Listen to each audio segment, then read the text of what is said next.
And you don't see this, but Eric Andre and Johnny Knoxville physically picked me up and are trying to shove me into this fursuit. Stop. Oh which I'm God. sure no one else on earth can say. Maybe Wee Man, you know? Yeah.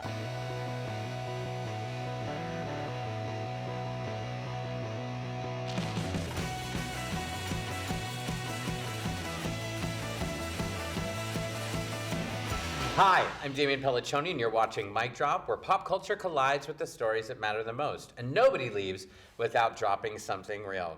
Today in studio, we have one of my favorite new comedi-yeens, the fabulous Yammo the comedi-yeen is here, aka Adario Mercandante. Oh, how you doing, sir? I'm doing really well. I just found out you're Italian. Yes, I am a quarter Italian, a quarter Puerto Rican, and half Murray, Kentuckian. Half Murray, where is Murray, Kentucky? It is western Kentucky at the border-ish. So like Nashville's like 2 hours away, and Louisville's like 4 hours away. Now I heard your accent when you said Nashville and Louisville. It came out, the Kentucky accent. Nashville, Louisville.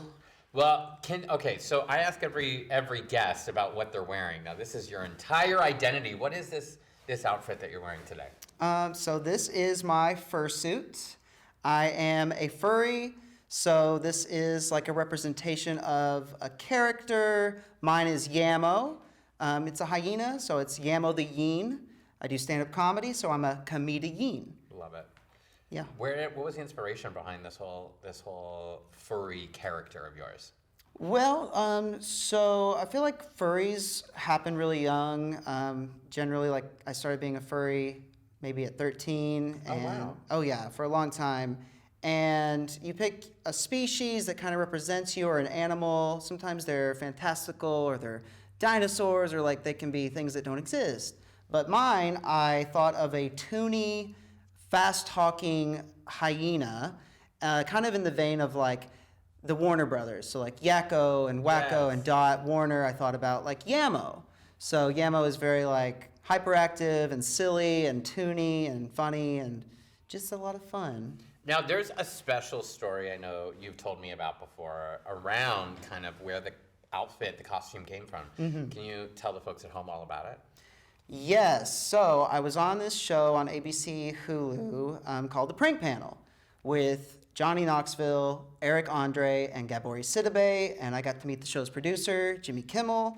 So it's like Shark Tank for pranks. So if you have a prank idea, you will pitch it in front of these celebrities, and if they like your idea or they like you, they'll help you produce the prank. And I had decided to pitch a prank that involved furries, because at the time I did not have this fursuit. So I wore, what the only furry piece I had was like a $40 tail. So I had worn my tail to the audition, the pitch, and so I'm introducing myself. I'm like, hi, Johnny, my name is Adario. And they're like, hi, Adario, like, what's that behind you? And I go, oh, this is my tail. I'm a furry. And Eric Andre goes, so what does that mean? Like, you fuck the robots at Chuck E. Cheese? And I was like, I'm so glad you asked about that, Eric, because we call that yiffing. And as soon as I say the word yiffing, Gabby Sidibe jumps up and says it at the same time. She's like, yiffing! She's like, that's when the furries get together. And so she knew what furries were, thankfully. Yeah. So I start kind of going through a bit about furries and myself, and, they're kind of asking, like, is it a sex thing? And so, I explain, like, it is not all about sex. I'm like trying to tell them, like, the community is the heart and the core. And Johnny Knoxville interrupts me and he goes, well, we only want to hear about the part that is about sex. And so I go, well, let me tell you, I'm very good at it, Mr. Knoxville. And, I'm kind of bantering with these, like, very heavyweight celebrities, and I'm holding my own and having a good time, and they're back and forthing with me, and it's going pretty well. Johnny Knoxville goes, I guess we're doing it. They take me into the writer's room, and they're like, you're going to prank your friend. You pick a target for your prank. And they're like, what we were thinking is a furry West Side Story dance battle. We're going to go tell your friend you're going bar hopping. We're going to get him in a fursuit. Maybe it's going to itch and be smelly. And then all these furries are going to get off on a bus and start snapping and dancing. And I was like, I love this idea. Well, they're lying to me because they actually decided to reverse prank me. So they go to my friend's place a week before, and they're like, hey, I'm Oscar-nominated actress Gabby Sidibe, and your friend Adario wanted to prank you. Do you want to prank him back? And he's like, of course I do. So they already have this plan to prank me, and long story short, the day of filming, they make it look like my friend who gets into this fursuit, this fox fursuit, with all these extras who obviously don't know how to be a furry and these knockoff costumes. They make it look like he gets hit by a motorcycle, like as close as you are to me. And of course, so I'm stunned, and I'm in this like cow outfit, this like with udders, and I'm just like, don't panic, don't panic. There's no way it went this wrong, but I also have no idea what's happening. And so the whole cast comes out, and they're like, what happened? Did anyone see what happened? It looked like he hit his head. Oh no, it's supposed to be a close set, et cetera, et cetera. And this ambulance shows up, and they're like, we're gonna take him to the hospital. And he's in a full fox outfit, so I can't see his face, and I'm like, it's gonna be all right. And as they wheel him up into the back of this ambulance, they're on a slope. And so when they let go, he starts to wheel down the hill. Oh, shit. And he runs into things that don't really make sense. Like he hits like a milkman, and milk crashes to the ground. He hits a furry that does a front flip over the gurney. He hits a male person, and letters go everywhere. And so I'm like rushing down this hill, and he crashes at the end of the hill and flops over in the gurney. And I'm like, Alex, are you okay? And I look up the hill, and I see my friend in the same orange fox fursuit with his head off, and he's like, hey, who's this guy? And I'm like, I don't know. And that's when everyone comes out and says, we did it, guys. We finished the last prank. And Johnny Knoxville and everyone starts clapping, and I'm like, what the hell's happening here? What's going on? The best part for me is when you watch your prank, you watch it with a studio audience and the panelists, and you watch that happen. Yeah. And I had told them how important it was not to make furries look bad. And I was really proud of what we had done, because I felt like we were laughing with furries and not at furries. Yeah. And so I'm already kind of emotional. And I wasn't, there was no expectations beyond that. And they're like, Adario, we have one more surprise for you. And they call out for this person to bring this giant present, and they put it in the center of the stage, and they say, open it. And so I walk up, I take off the lid, and I pull out this head No way. of my brand new free fursuit. Wow. And, the crowd is going crazy. And I look at Johnny Knoxville and I go, is this for me? And he says, yes. And I start bawling. I start crying my little gay hyena eyes out in front of the whole world. In that moment, I'm like the most out furry in the world. And they all come up and hug me. And not 2 seconds later, they get the crowd to chant, like, put it on, put it on. And you don't see this, but Eric Andre and Johnny Knoxville physically pick me up and are trying to shove me into this fursuit. Stop. Oh my which I'm God. sure no one else on earth can say. Maybe Wee Man, Yeah. because it's easy. But so I'm like, there's a zipper. And they're like, I didn't know about the zipper. And, that was the finale. I'm the season finale of the prank panel. Wow. And ever since, now it's changed my life. Because these are very expensive. I couldn't afford one. And I remember that night coming home, and I had told my roommate and my friends, I was like, look what happened. And they were like, we're so excited for you, and we're gonna go get some pizza, and we'll be right back and celebrate. And I'm left alone for a moment with this most surreal moment of my life. And I looked at this app where I was saving money to try and buy one of these fursuits. I had maybe saved $100, Damian. Wow. And my goal was $3,000. This is, a $5,000 to $7,000 fursuit. Wow. And I looked at that little goal, and I swiped it away, and I deleted the app because I had done it. Wow. I had manifested this, and ever since I've been so happy, and I've been going to furry conventions and making fans and friends and lovers and lots of lovers, Damian. And now I decided, why am I not being my best self and doing stand-up in the suit? No one else is doing stand-up in a full fursuit who is a furry.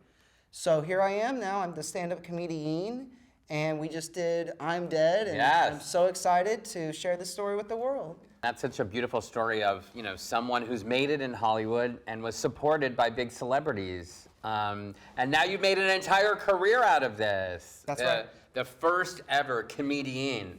Well, I heard that your favorite celebrity is Jim Carrey. And I have a few questions I'd love to ask you in a little fun game that we like to call Do You Know Her? Are you ready? I am. Okay. What was Jim Carrey's breakout sketch comedy show in the early 1990s? In Living Color. Correct. In which film does he play a man unknowingly living inside a reality TV show? The Truman Show. Correct. Which movie earned him a Golden Globe for playing comedian Andy Kaufman? Man on the Moon. Correct again. Jim Carrey turned down a role in which 2003 Christmas comedy starring Will Ferrell? Elf? Correct. Oh my God, 4 for 4. Nice. Last one. What was Jim Carrey's first major leading role? Oh, I honestly am not sure. I'm going to guess The Mask? Ace Ventura, Pet Detective. Of course. I've seen the sequel like 1,000,000 times. We got to get you in like one of his sequels. I would love that. That'd be a dream come true. Yeah. If you're watching Jim Carrey, Adario is available. Okay, we're going to take a quick break and we're going to be right back with the fabulous Adario Mercandante. Welcome back to Mic Drop. I'm Damian Pelliccione, sitting here with Yammo the Comedian, aka Adario Mercandante. I love that because I get to practice my Italian when I say your name. Scaramuccia. Scaramuccia. Okay, so you just filmed I'm Dead. Is this your first stand-up comedy special? It is. Are you excited? I'm thrilled. I can't wait for everyone to see it. And like, I'll tell you, I think the greatest things is you are literally the first like furry stand-up comedian. Are there any others that you know of? Yes, there have been other furries throughout time that have done stand-up comedy. I've been to, for example, Anthrocon in Pittsburgh, where they have an open mic, and it's run by several more experienced comedian furries. Now, as far as doing it in the fursuit, that's another level, right? Maybe I've seen a few clips of furries doing it in fursuit, but then to take it mainstream in front of normies outside of our space, outside of the community, is a whole nother level, and I don't know of any other furries who are taking it that far. And it's so interesting because not only are you and you're very public about this, like you are polyamorous. So you're polyamorous, it's part of your stand-up, you're a furry, like there's a lot going on there. Can you talk about like how this all kind of like came together? And for folks at home who don't necessarily understand furry community or polyamory and how that all works? Right, so first things first, polyamory means you are in love with multiple people or more than one person. So currently I have my mate of 13 years, and I'm dating a man of 6 months as of June. So I'm very happy. I have 2 incredible men in my life. They get along. I'm like the anchor, so they don't necessarily date each other, but they both date me. Right now, my heart is so full, and I'm so happy to be polyamorous and to know that I can love multiple people at once. It doesn't mean I'm looking for a third. I'm sorry, Damian. I mean, you could be a sugar daddy. But right now, I'm more than my cup runneth over. Yeah. Then as far as the furry community, that's a very open, loving space. A lot of them are open. Doesn't mean they're all polyamorous. There's monogamous furries. There are asexual furries. There are furries who are married. There are furries who are non-binary and trans and date pansexually. So it's a very broad spectrum, and like no one person could represent the fandom, just like I can't represent all polyamorous people. No, of course. But if someone wanted to get into being a furry, like what would you recommend, like the first place to go? Within, definitely within, because if you want to be a furry, you're probably a fan of animals. You're probably a fan of anthropomorphic characters, which means human characteristics on like creatures, like a squirrel that reminds you of a tough boss, or a bunny that reminds you of your friend with so much energy, or maybe yourself, a bird that you want to fly so free. There's just a million ways you could find a connection to, like, let's say a canine or a cat, right? Feline or canine. Feline or canine is a good place to start for a lot of people. what's your energy? Think of a species that you resonate with in your soul, and that might be a good place to start as a furry. And then you might get into the community a little, find some artists you like. Furries are some of the most incredible, talented artists in the world. I mean, they make fursuits, they make art, they are just so talented. And you might design a character. Let's say for you, you think instead of Damian, I'll be Jack the Fox. And Jack lets you do karaoke confidently. Jack takes away your physical flaws. They take away maybe your gender. Maybe they give you a way to be called she, her. Jack is a woman. Whatever you want, the furry community allows you to explore that side of yourself and ultimately, hopefully, the best version of yourself. I think that's a beautiful way to describe it. And I think that's wonderful. And a lot of folks, obviously, I think will be very interested in learning more after they meet you, because you're such a great advocate and a spokes and role model for this furry community. So there is a reason why we call this show Mic Drop. We always love to ask our guests about a moment that they feel so grounded in, that they're so proud of, a memory maybe that'll last forever. Have you had your mic drop moment, or is it yet to happen for Adario? I have had it. Yeah? It was when I did my very first hour for my community here locally in LA at the beautiful LAX Hilton. Beautiful. I did my first hour at this convention locally called Golden State Fur Con, or GSFC, and I was super nervous. I wasn't sure who was going to show up to this panel of an hour of fursuit comedy, because you're there like the whole weekend. You spend like a weekend at a furry convention, and you could go do whatever you want. There's raves every night. There's activities. Oh yeah, there's panels on just everything you can imagine in the furry fandom. So I just had no idea, and also I'd never done 60 Minutes before. It's a lot of material. A lot of stand-up. Yeah. And so I knew I also wanted to share the story about how I got the suit. And I had been making friends for several years in the local furry community here. So as they're filing in, I can see through the curtains like, wow, this place is getting packed. And they had given me the main stage with like amazing and incredible AV crew, tons of seating, and it filled up. And so I come on stage, I basically have to introduce myself. They're not really used to having stand-up comedy. So it's not like I have a host be like, and give it up for Yammo. It's just like, grab the mic, applause, and I introduce myself, and I do it. And I go through my stories of coming from Kentucky and being gay and coming out and mental health struggles along that journey, being a fish out of water in LA and moving to Crenshaw and,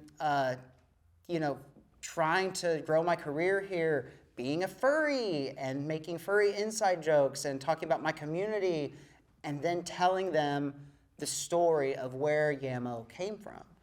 And I do remember the moment when it all came together. And you got to remember, I'm sweating my ass off. I'm sweating so hard in this fursuit, telling the story, being physical.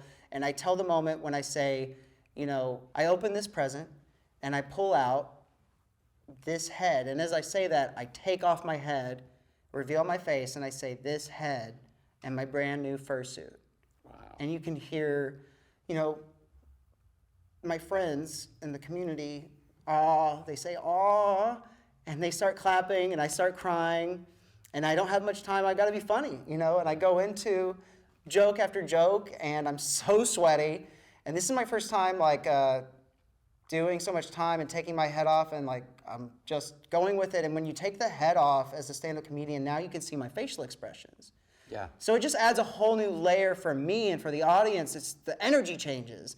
Sometimes you're almost like, hey, sorry, I know I'm a person under here. I hope you aren't disappointed. I don't know what you thought was under here, but now you know. Yeah. And so I finish the set and I tell them, thank you all so much. This is my first hour-long special. Thank you all so much for coming. And I throw one of these paws into the air and I catch it, and they file out and everyone's buzzing with energy.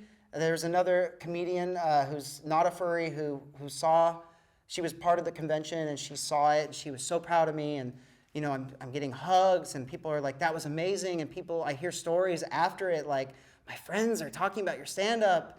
So this felt like a mic drop moment for me, Damian, because here I am being my truest self with the people who love me. They came out to support me, and to this day, they still support me. And that was the first moment that launched into what is probably my favorite thing, which is making my family laugh. Well, they're going to be laughing their butts off when they see you in I'm Dead, streaming right now on Revry. Go watch it. We're going to take a quick commercial break. Back with Adario right after this. Welcome back to Mic Drop. I'm Damian Pelliccione. Sitting with me in the hot seat today is the fabulous Yammo the comedi-yeen, aka Adario Mercandante. So, talking about real fun shows and real fun photos, because I just can't stop laughing at you every time I see you. We actually found this photo of you online. Can you tell, who is this handsome gentleman? That is teenage Yammo. That is me in high school. No way. Wait, so how old are you here? 15, 16? Yeah, I think 15 or 16. I don't remember exactly when this was taken, but you can tell I already have like my hair all spiked up and gelled. I basically spiked my hair like every day, which for me was kind of like a hyena thing too. You know, they have those kind of mohawky hairdos, but still looking good. You actually don't look like you have aged at all. It's the twinks. It's the twinks. And if you want to learn more about how Adario likes twinks, watch his set on I'm Dead. I am polyamorous. Okay. We have some fans of multiple choice in the audience. Very nice. If you don't know what that is, polyamory means that instead of having one boyfriend, I have a backup plan. You see, because in this economy, you can't leave chance up to love. All right, I'm saying it takes a polycule to afford rent in California. Do you understand? Need to hedge your bets, people. All right, now we get to one of my favorite parts of the show where we get to ask every guest about one item in their closet that they just absolutely cannot get rid of in a fun section I like to call, I Can't Quit You. What is that item in Adario's closet? What is this that we're looking at? This is a vintage Sonic the Hedgehog blanket. My mother got this for me ages ago. I think the tag said like 1993. I've had this blanket for forever. It's faded, but you can still see Sonic is rocking it in 2026. That's amazing. More popular than ever, this blue hedgehog, but I still have this with me at my home, in my closet, and when it gets real cold in LA, rarely, every winter, I bust him out. That is so cute. So this is kind of where the furry fantasy all began for you. Right, anything like Sonic the Hedgehog, Disney movies, Zootopia is making billions of dollars. I mean, this is where the furryism starts, folks. It starts at a very young age. Well, we want to give you the final mic drop moment. So I'm going to hand you this microphone. I want you to give your spiel right down the camera and then drop that mic. Folks, I'm a furry, and I'm living my best life. And underneath is still a person. Furries are so often misunderstood. We are not freaks, we're not weirdos, mostly, but we are often misunderstood. So the next time you see a furry, remember that there is a person underneath trying to live their best life, making joy, playing around, being silly. When's the last time you let yourself be silly? Think about that. And maybe think about if there's an animal that would connect with you. Because furries are wonderful people, and I bet so are you. Boom! Drop that mic. I love it, and we love you and your comedy. Don't forget to watch Adario on I'm Dead, our comedy special streaming right now on Revry. Thanks so much for watching this week's edition of Mic Drop.